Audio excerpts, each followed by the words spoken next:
And welcome back to another episode here of the 513 Sports Talk. Nick, and with me, as always, my partner in crime, Cory. How you doing, man? Good man, staying well during this quarantine time, obviously with COVID-19, staying healthy as best I can. How about you? Doing great, man. Love this, even though with quarantine coming along and just trying to stay optimistic about football season because I love this time of the year. It's always the beginning here of college football season coming up, and then it's always something I always love to partake in, which is fantasy football. I don't know about you, but I love fantasy football as well. Fantasy football, man. I love it. Me too, man. Me too. It's the best time of year. Definitely. All right, man. Well, let's talk a little fantasy then. So, if you're if you have the number one overall pick, who are you taking? It's a tough decision for me. I think it's very, you and I have had kind of gone back and forth on this a little bit before. I've got it down to about four players, pretty much four positions. Really, being number one is not the position I really ideally like to be at. Obviously because you have to wait 24 picks before you pick again. So when you make that first selection, you have to make sure you're picking someone you can count on. It's really hard at number one to look at Christian McCaffrey and not take him. So he would probably be my number one pick. But I think, as I've discussed and argued with you before, I really like Michael Thomas at number one as well. You know what he's going to do. You know what Drew Brees is going to do, and he's the best receiver in football, No, hands down. that is assuming you're in a PPR league, though, correct? I mean, Correct. because In we are in a PPR league, PPR. so we're Correct. so we are only talking PPR here. Sorry. Yes, in a Yes, PPR obviously. league, you would consider Michael Thomas at number one. Really? Yes. You Yes, I would would. consider Michael Just Thomas at because number one? I would. For a couple of reasons, and the first reason is obviously, like I said, you know what you're going to get from him. You know what you're going to get year in and year out, staying healthy. If he does, you know what you're going to get. My issue, not my issue. The second thing is you are not. You have to take the best person available at the number one position, which may not be Michael Thomas, but you are guaranteeing yourself those points, and he's the best receiver. So if you're number one, you either have to take the best running back, the best receiver, or the best quarterback. So your options are pretty limited. But at number, you can take whoever you want at number one, but realistically, you want to take the best receiver, best running back, and best quarterback. That's how you're going to win, right? So I think taking Michael Thomas number one, you have to consider it because when it comes back around to your in the second round, you're not getting the best running back, but you're guaranteeing yourself that you're going to have the best wide receiver. And obviously, you could guarantee yourself that you have the best running back. But I think Michael Thomas is assured those points, as Christian McCaffrey See, may not be dependent who his quarterback is. well, that is true. However, though, my issue with taking a receiver at number one, even in a PPR league, is there's a ton and a ton of receivers out there. There's not that many top tier running backs that are going to get you 15 to 20 points or, on a great, spectacular after fantasy afternoon, get you upwards of 30 points or more in a game. I mean, that's just in a week. I mean, that's just realistically thinking about it. So I think at number one, if let me put it this way, at number one, if you're in a league, because I know a buddy who's in a PPR league where their league presets their draft where you can go in and select what position that you want. So it's kind of like on a first come, first served basis. So if you're in one of those leagues and you have number one, you wake up in the morning and you write a name down on a piece of paper. And if I'm writing a name down, it's Christian McCaffrey, no matter what. I don't think there's a reason or any reason to pass him on at number one, especially for a wide receiver. And keep in mind, he's coming in now into that new style of an offense, which you saw what a similar offense to what Alvin Kamara is in New Orleans. So the production's still going to be there for McCaffrey. Right. No, and another thing I would say towards McCaffrey is Carolina's not going to be the best team in the conference. So that flex week, week 17, where some guys might sit, like Thomas being one of them, if the Saints have a good year and actually are winning that division big time, Mike Thomas might not play that week 17, as where Christian McCaffrey, more than likely his team is going to be for a wild card spot, and he'll be in the lineup. And he's going to be playing. Week. Right. Right. And just something else to think about. Well, not only that, but like McCaffrey touched the ball like over like 70%, or he touched the ball like almost 1,000 times last year.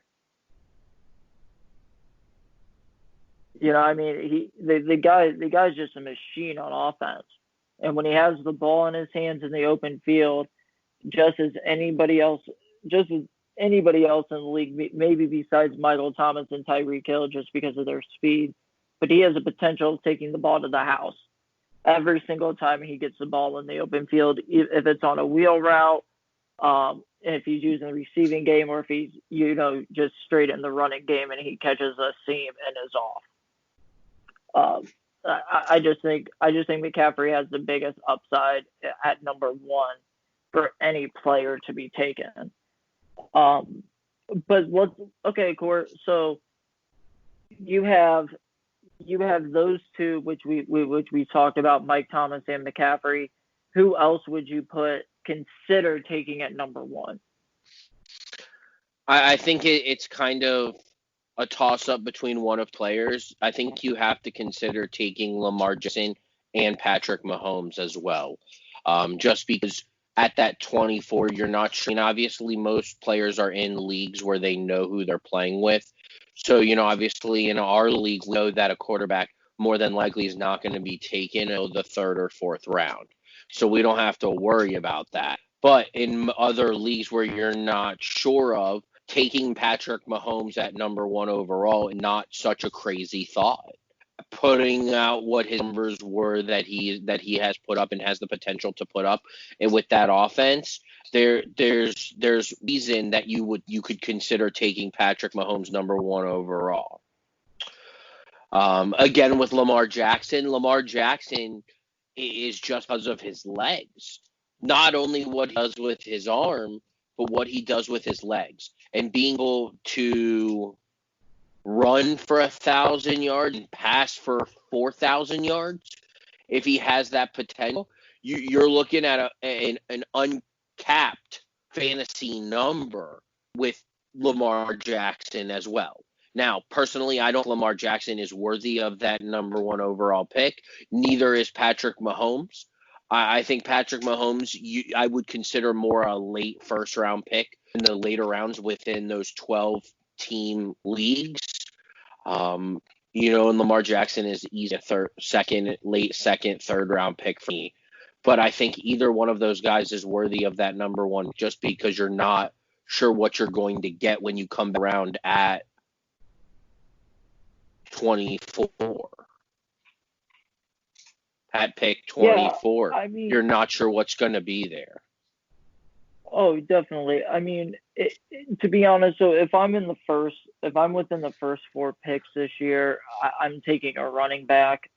Personally, just like I mean, you can never overvalue the upside to having a top tier running back or a top 5 running back on your team.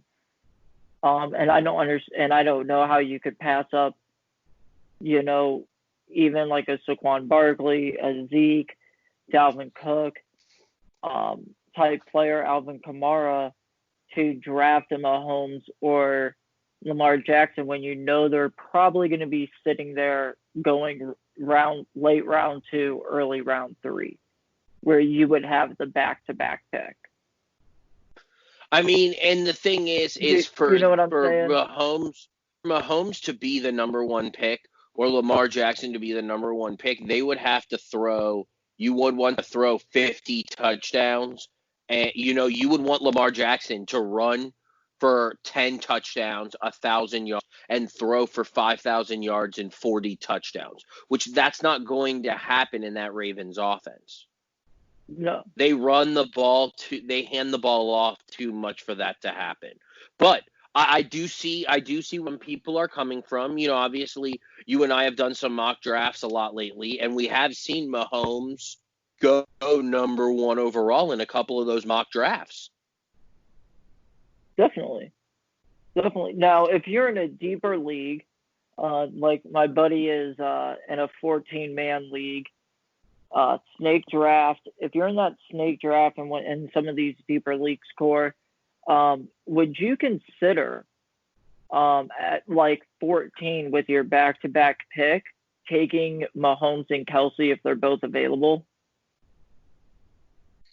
So missing out I on would. running backs and wide receivers. I 100%, and I'll tell you why. Now, I would consider, depending in those, especially in a deep league, especially in a deep like that, I would really consider doing that. Kelsey, because he's the number one tight end, you know what you're going to get from him, and again, you can pretty much assure yourself you're going to get 30 touchdown passes. You're going to throw for 4,000 yards, and you're going to get some razzle dazzle with the feet as well. So, I mean, you would consider doing that. You could even consider him and Tyreek Hill. The issue is Tyreek Hill gets injured. So having Kelsey, you would consider it. Obviously, depending on who's left in the league, because obviously there could still be, at 14, you may still be able to find a top wide receiver at that pick, as well as you and I found out again in other mock drafts, is we were able to look at Julio Jones at pick number 12, which is something Right. which is something that you wouldn't really think of.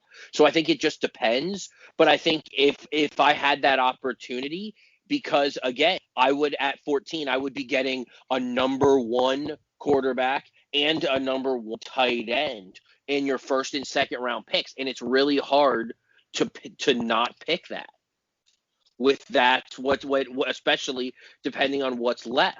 If the top 4 wide receivers and the top 4 running backs are gone, and Mahomes is still there because people are settling and taking running backs and wide receivers because they're afraid, and no one takes a tight end, why would you not take Mahomes and Kelsey sitting right there?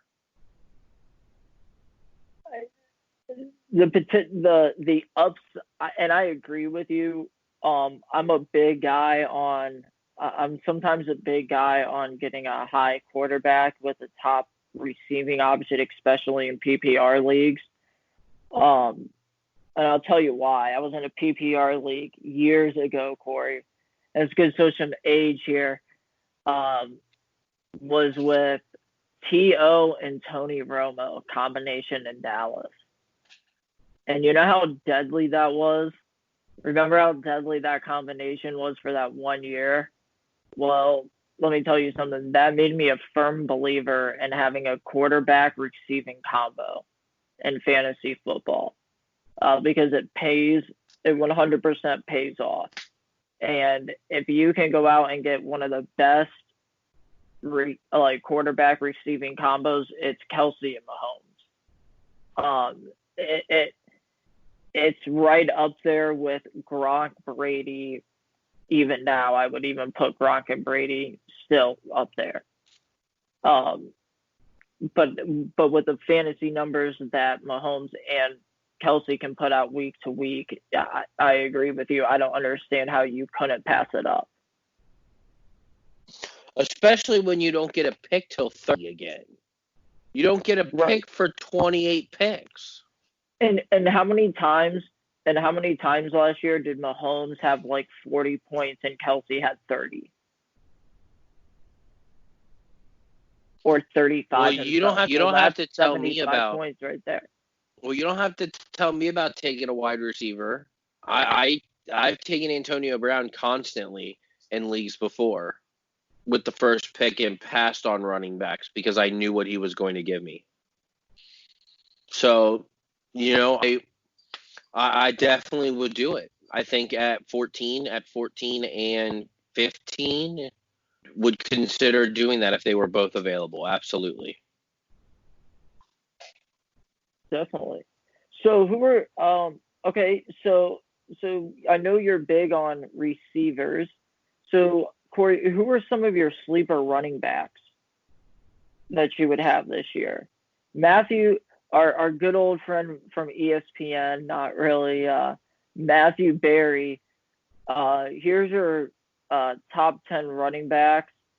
McCaffrey obviously 1, Barkley, Zeke, Kamara, Dalvin Cook, Clyde Edwards, Helaire, Derrick Henry, Joe Mixon rounds out the top 10. Then you have Josh Jacobs, Eckler, Aaron Jones, Nick Chubb, Kenyon Drake, Miles Sanders, and Chris Carson to round out the top 15. Who do you think is a sleeper that you would be able to get in those late rounds that would be able to carry you with a top tier receiver throughout an entire season? Remember? Well, I didn't know if you heard him, but I had him last year on my team, and I actually got him before you did. I think a guy I really like that I think you might be able to get. I don't know if you said his name. I can hear for a second, but I really like Nick Chubb. In Cleveland. I think Baker Mayfield finally understands the offense the best way possible. You've got threats on the outside with Jarvis Landry and Odell Beckham. You still got a deep threat in your tight end in Njoku. So I think, and Nick Chubb had a monster year. So I do like Nick Chubb. Recently, I'm not sure who it's going to be. Yet, but I would also really be high on the starter, whoever it becomes in Washington. Obviously, with Darius Geis being dropped for his legal issues. So, whoever gets that is obviously going to be a complement with Dwayne Haskins. And Dwayne Haskins needs the play action to be able to be successful in Washington. And so I think you might want to look at maybe someone you could get in the later round would be someone for a Washington running back because they're going to be used an awful lot in that system. Obviously, I'm always high on the top 4, McCaffrey, Zeke, Kamara. I'm high. I'm high on all the top. Saquon Barkley, high on them, obviously. But in later rounds, I think is when it gets tougher. Another guy I really like, who I've had on my team in past years, who's been pretty solid for me, may not get the reps this year that you would normally see. But I always have liked Phillip Lindsay. But obviously, with Melvin Gordon in town, he's probably going to get as many reps, but I think Phillip Lindsay is always that guy as well because I've always liked him as well. Yeah, a name that appears very low on the list to me, which is very surprising to me considering the team that he's on, is James Conner from Pittsburgh, down here in the top outside of the top 20 on Matthew Berry's top running backs for PPR rankings. Very surprising to me considering how much Tomlin likes to use his running backs. What do you think about that, Cory? Yeah, I think it's very low. James Conner could be a sleeper pick out coming into this season, especially having Roethlisberger back. Yeah, I definitely do.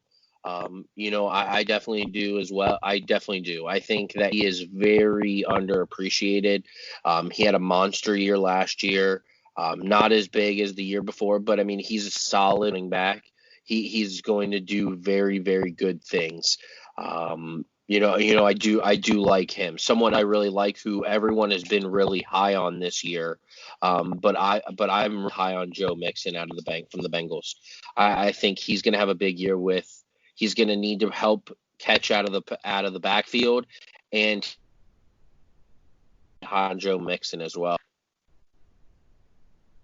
Definitely. I'm just looking at that list as well. Someone who people are afraid to take is Derrick Henry. And a lot of our mock drafts, he has been falling. Derrick Henry, I would not be afraid to take Derrick Henry. I think Derrick Henry's a good running back, and I think he's going to have a big year. I think Derrick Henry is going to have a big year as well, even though with them drafting J.K. Dobbins out of Ohio State. I think that's why a lot of people have him low, because they did take J.K. at a higher draft pick, which, that could, fantasy gurus means, there's troubles with Mark Ingram and his value and how he's going to be used. Personally, I don't think so. I think it was more of a, hey, let's make sure we get a good running back out of this class, just in case Mark Ingram goes down.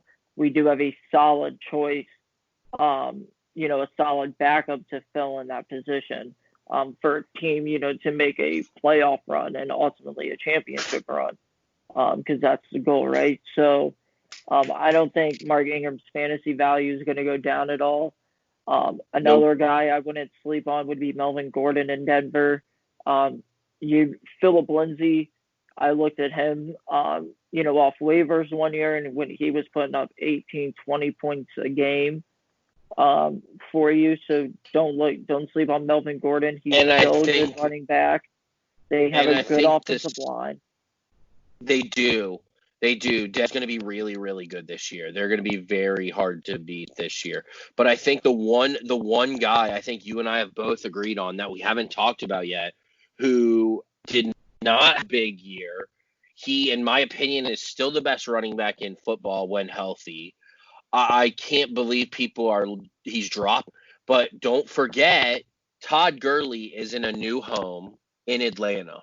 Todd Gurley, I've taken him as my number one running back option in mock drafts this year because I'm not afraid. I think Todd Gurley is back. I've seen his Instagram. He looks healthy. He's working out. Looks like he's ready to go. He's got a chip on his shoulder. And if Todd Gurley is anything like he was the first couple years ago, you're getting a steal from someone maybe in the third or fourth round. Look, the one thing that Atlanta has missed these past years with having Julio Jones and Matt Ryan was they needed a running back that they could count on who's an every down back, that's explosive. And Todd Gurley's still explosive. When he has the ball in his hands, he's shown that he can still, break one for a touchdown every once in a while and be a threat in the running game, which is what you need out of him, because people already respect your passing game. They commit numbers back there. So if you can just get Gurley in space in the running game, or, maybe on a little dump downs to him, get him in the open field, he's going to be a great fantasy guy. That only equals points to me, and when I look at drafting a running back for fantasy purposes. What do you think about the wide receiver position this year? Who are your top wide receivers outside of Michael Thomas, DeAndre Hopkins, and Devontae Adams? Yeah, so it's a really deep class of wide receivers this year. Obviously, every year it is, but I'm really, obviously, Julio Jones, I think people are sleeping on him. I think he's going to have a really big year. I think people kind of forget about some of these other lower guys. I really like Chris Godwin in Tampa Bay, and I like Mike Evans in Tampa Bay. But forget that they have the GOAT Tom Brady throwing to them. They're going to have big years. I think someone, that people kind of forget, about that's really really solid as well is Adam Thielen in Minnesota. He's the guy now. There's no more Stephon Diggs in Minnesota, so it's Adam Thielen's show now. He's been a number one receiver for a long time, and he's still really solid. Another guy that I took last year, who everyone thought I was crazy for, but I really like DJ Moore in Carolina. DJ Moore is not your Julio Jones.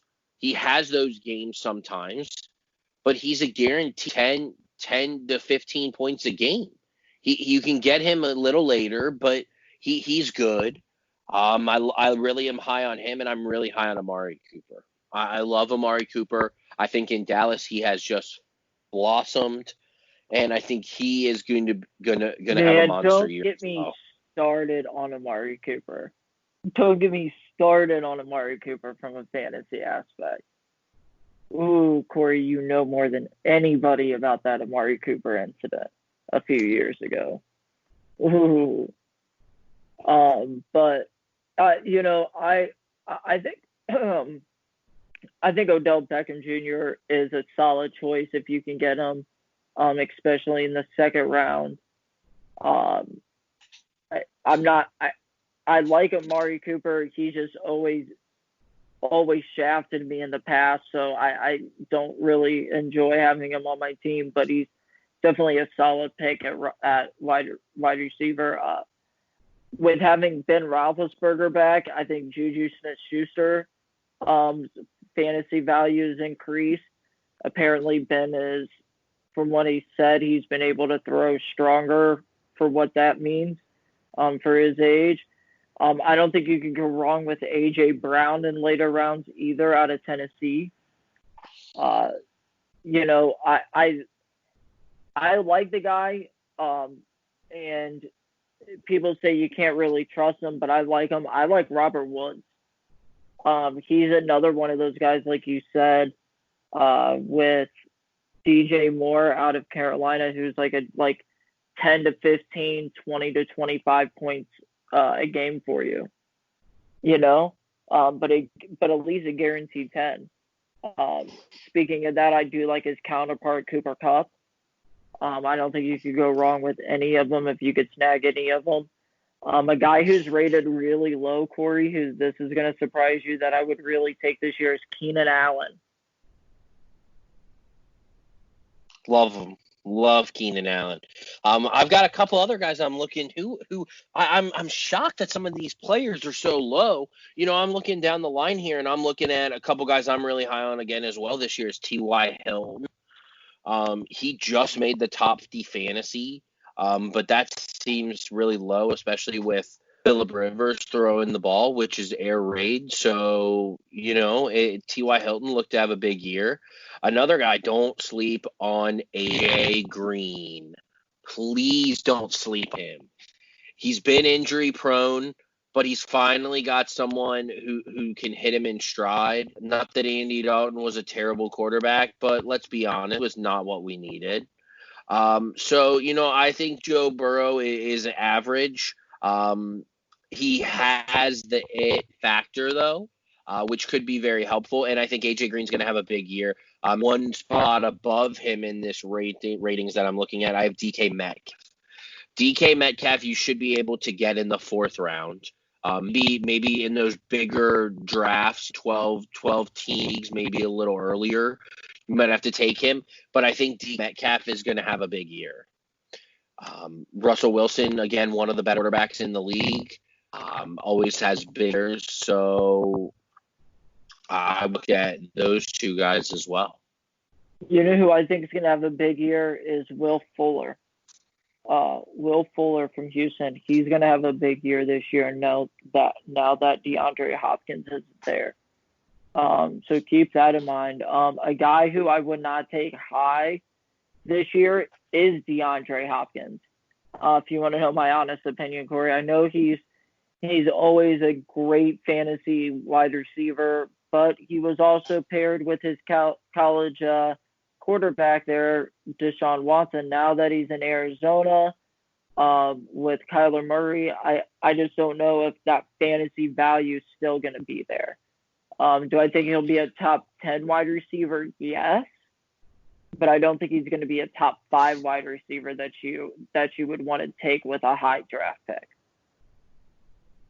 Yeah, I agree. I love DeAndre Hopkins. I love Nuck. I love him, but I think they run a different offense in Arizona. Kyler Murray has the ball in his hands more than anything else.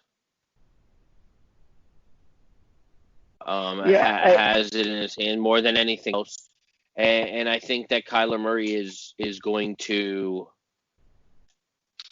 have a good year as the quarterback, and I think, like you said, I think he will still finish in the top 10.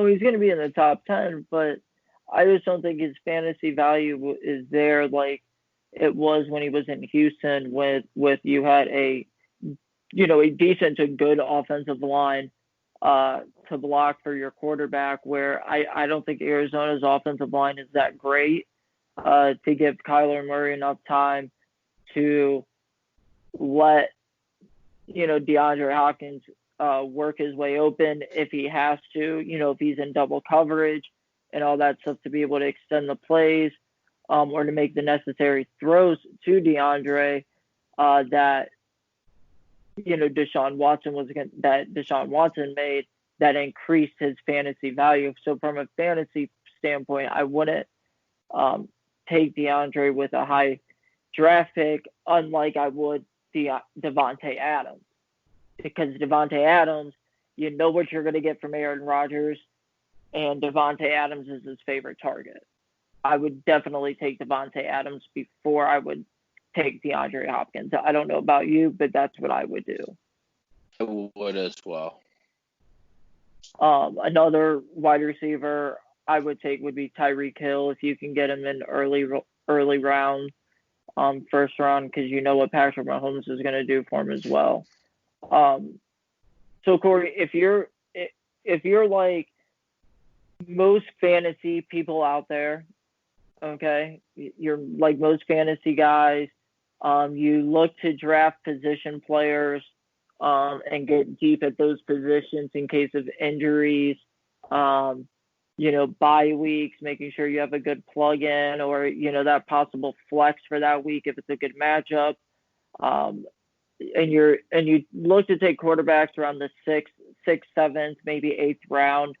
What quarterbacks would you be looking at to take that late? That you think that will be a good, a good guy to get you about 20 to 25 points that you're going to need out of a quarterback to win you a game. Yeah, so I've pretty much been high on three people. Those three guys being Joe Burrow, Cam Newton, and Jared Stidham. Jared Stidham might be a surprise to some people, but let's be honest. If Stidham wins the job and beats out Cam Newton in New England, which none of us really think will happen, but we think Cam Newton will be the starter. But there's no telling if Jared Stidham wins that job. He is definitely someone I would be looking to throw. They still have weapons in New England. They still have Bill Belichick, and that offense is still going to produce some points. Yes, there's going to be some woes and some, but they're going to get through it. I think if Cam Newton is the starter, I just think his unknown ability is what makes him intriguing in those later rounds. Just not knowing based on what he was. If he's fully healthy, there's no telling what you might be able to get out of him, especially if he's running the ball and running touchdowns like he used to be when he was the MVP. So I think he's a viable option. And then I just kind of, Joe Burrow is just someone people forget about. Obviously we are the 5-1 Sports Tech. We don't want you to forget about Joe Burrow. In the Cincinnati area, we'll never forget about Joe Burrow. But I think Joe Burrow is a guy that you could really take in a later round. Look at the talent around him. If you looked at LSU's lineup last year and their depth chart, the Bengals is similar in talent wise for wide receivers, maybe not tight end position, but outside of the tight end position, they're really good at running back. Joe Mick is a top 10 is a top 10 running back. AJ should, if he's healthy all year, is a top 5 wide receiver. And then you have Tyler Boyd solid, and you have a talent around him, and the offensive line is should be one of the better groups in the National Football League this year. So I don't see why you wouldn't consider taking Joe Burrow.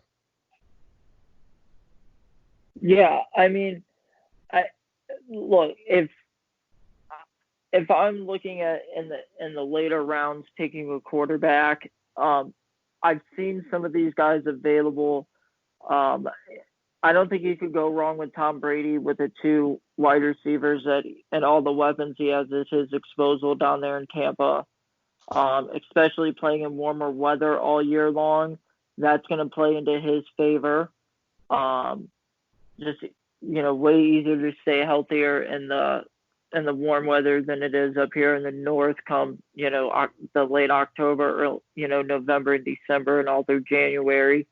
um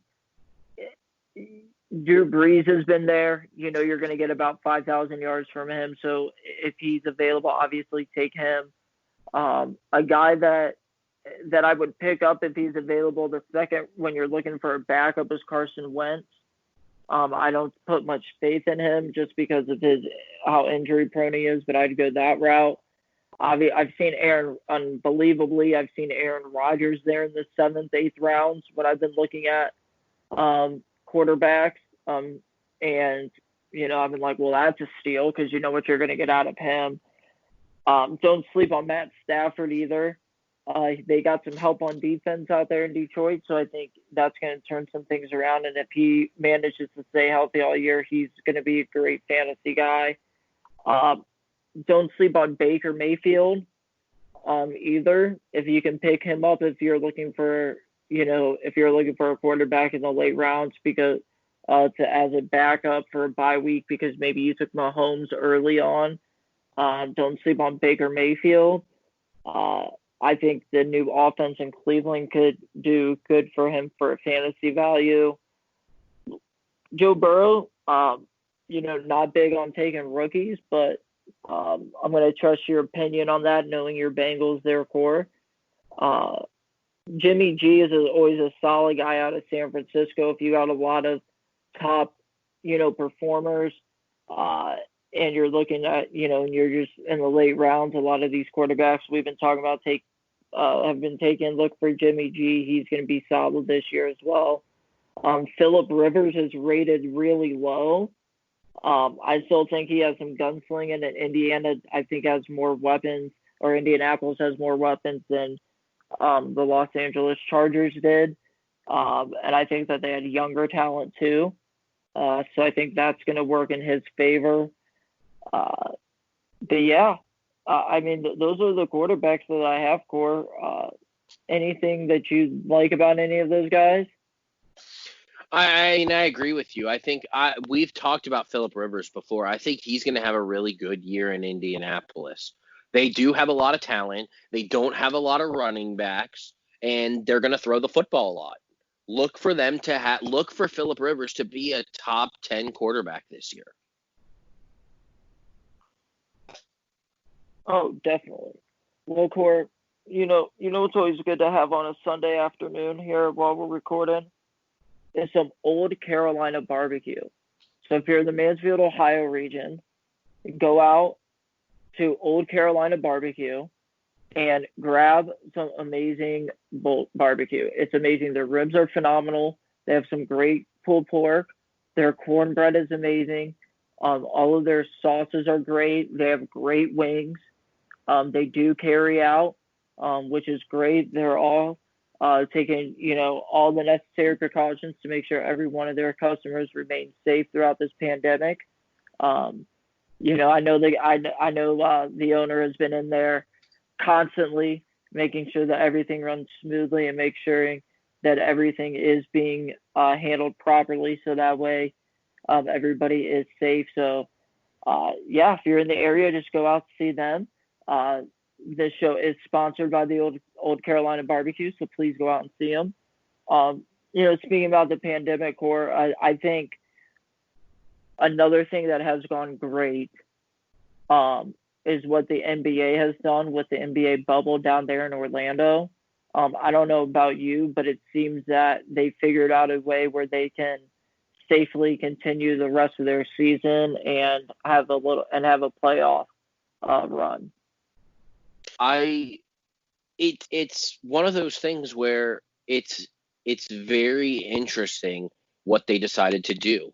They took all the teams that were going to be there and they put the bubble in one spot. They're not allowed to leave that spot. Their food comes from that in that spot, and from there they are able, they put haircut places in for other things they can do, but they don't have their family members are not involved. They are only in the bubble, those players, and they're playing games with no fans, virtually with virtual fans, online. But I think it's a great thing that they're doing. I think our sports need to adapt that, because I do think it's a great way to be able to continue to get the things done that's needed, to be able to continue their season and let these players do what they're supposed to be doing for a living. I agree. I like what the NBA did. Um, and I think the NFL should have been thinking about doing this a lot sooner. Even though it is, harder to play mass games, like the NBA can, where you can set up different basketball courts in a mass, auditorium style building, and you can play multiple games back to back on a basketball court. It's just way easier to do that than it is football, I feel. Just because of all the prep that it takes, for basketball, you got to change, put on some shorts, put on your jersey, boom. Football, you got to put on the cleats, all your pads, and everything that just goes into preparing for a football game is way more than it is for basketball. But you would feel that the NFL would have worked something similar out for their players as well to make sure that they were safe going into it, or model something after the NBA, because what the NBA has done is great. They've still been able to put out. I mean, I've watched some of the games. They're still entertaining to watch. Yeah. No, Uh, they are. They're very entertaining. And I mean, if for the people who are listening who don't really follow, necessarily the NBA or the MLB, those are the two that are kind of going on right now, and both doing it completely separate ways. The NBA obviously did the bubble, and the MLB is doing just playing in home games with no fans. Now, obviously, if you don't follow, you wouldn't know. But baseball has been having very many issues with having to cancel games due to players players having COVID testing. 19. There are so Now, many. There are so many different players that have had it. Which has caused them to have to make up these games with double headers and put a lot more strain on the 60 game season that the now, MLB you know is going to. what I don't understand from an MLB aspect, okay, is if you wanted to have a season and you wanted to do it as safe as possible, why wouldn't you kind of do what the NBA did, is put your teams into a bubble, but do it at your spring training facilities?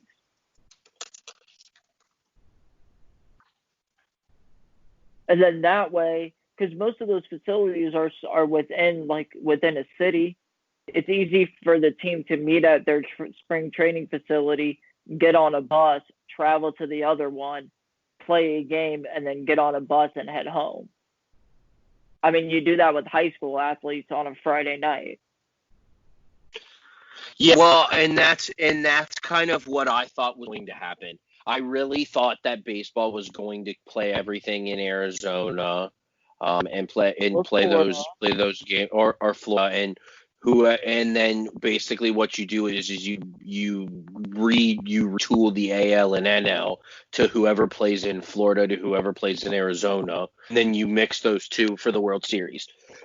I mean, it's I'm glad baseball's back. It's good to have something to watch. Obviously sports wise, but obviously baseball season is threatened due to the outbreaking coronavirus cases. So, I hope that they're able to continue and people stay safe.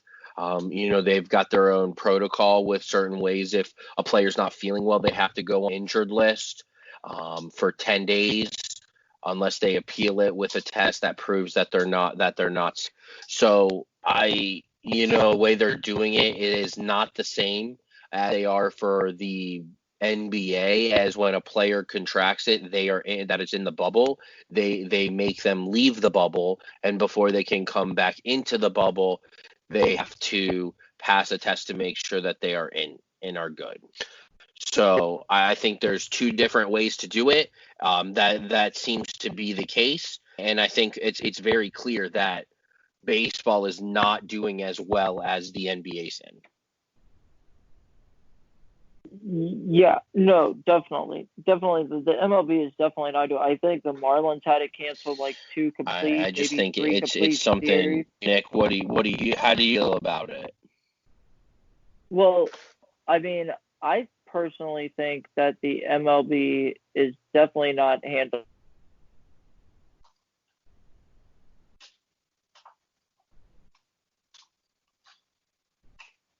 to the best that anybody, if you're going to do a sport, could. Um, Other than that, I mean, the MLB I personally think they should have just said everything in Arizona and Florida. That's my opinion. Yeah, no, and I agree with that. But obviously, here we are with the season underway, and the cases are just doubling by the day in the MLB. So they're trying to get a hold on it, and even the commissioner has even said that there's an issue with it, and the season is threatened because Yeah, of it.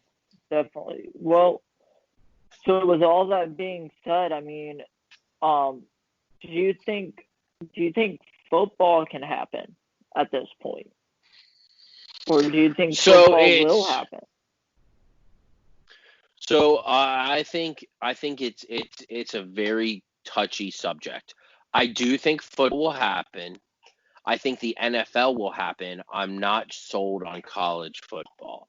As much as I love college football, if you know me as a person, everybody knows that I like college football more than I do NFL football, even though I love my Bengals. Um, I think college football is threatened, especially with the MAC already canceled the season. I think it's kind of going to be who's last. Who's going to be the last conference to do it? Who's going to be the next conference to do it? I think there's always that weight being done. As the And I NFL, I agree think the with you, NFL. and that leads me into the so Core, and just speaking. Hold on one second before we go into what the NFL, because I think the NFL season will happen, as well. But with college football, do you think that this could be? Do you think at the NCAA, let's say it's not even colleges or conferences canceling seasons, and let's say just moving them to the spring, right? Let's say the NCAA steps in and says, no, we're canceling all sports until this thing is under control, until we can guarantee the safety of everybody.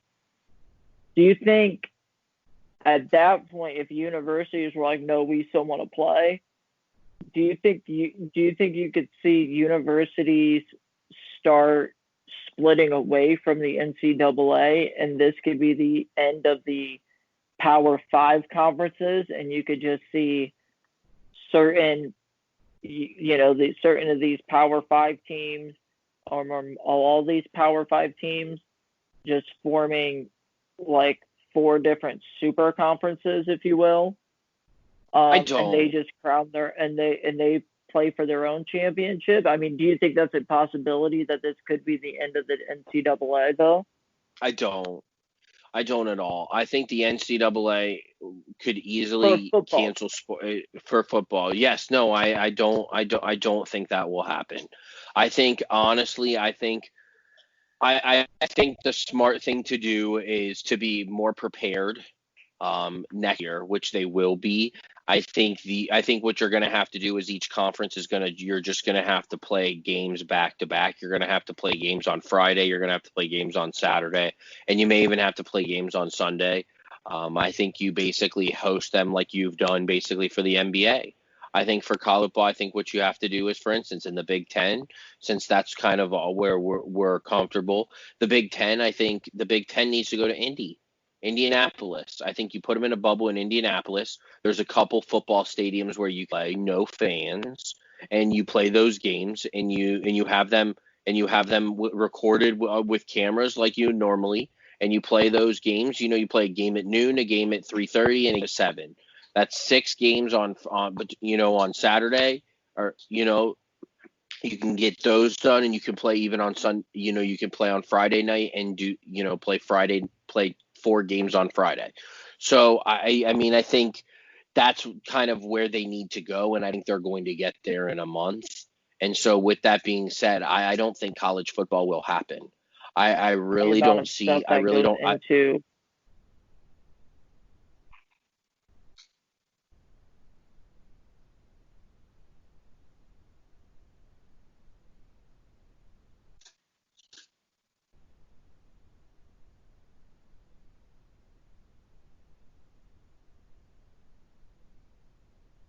But yeah, no, I don't think anyone's going to break out of the NCAA. I don't think they're going to try to do that. I know that some of these teams want to play football, and I think the NCAA is going to do everything they can to have a season. I just don't see it happening this year.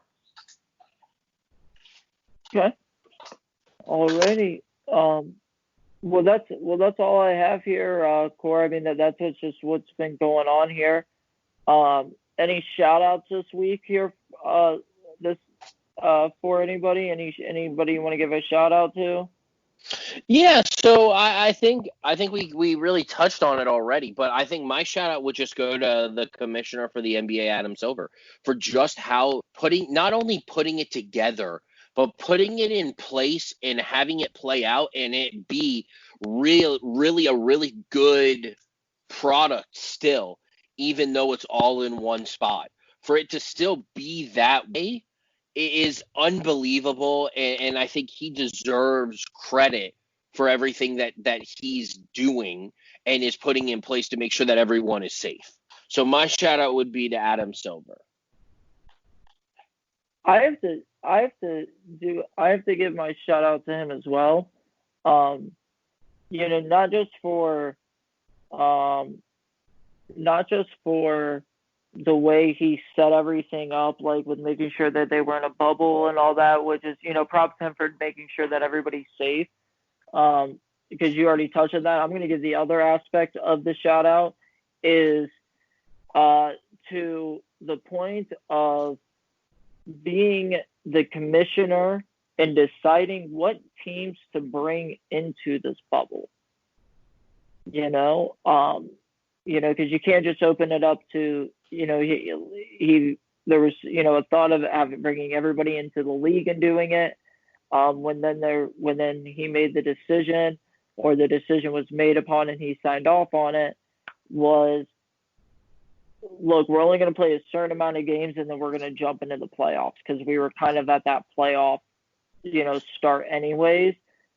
So we're going to do this, and we're only going to bring the teams in that were in the playoff contention. And that's actually a really hard move to make as a commissioner, to decide, which players do and do not get to see, the end of their season, or get to play their full season, if you will. I don't know about you, Cord, but that I give him a shout out for, because that's on top of everything else. That's also not, that's also a very tough decision to make as a commissioner, because at the end of the day, you want to see every single one of your players be able to finish their season.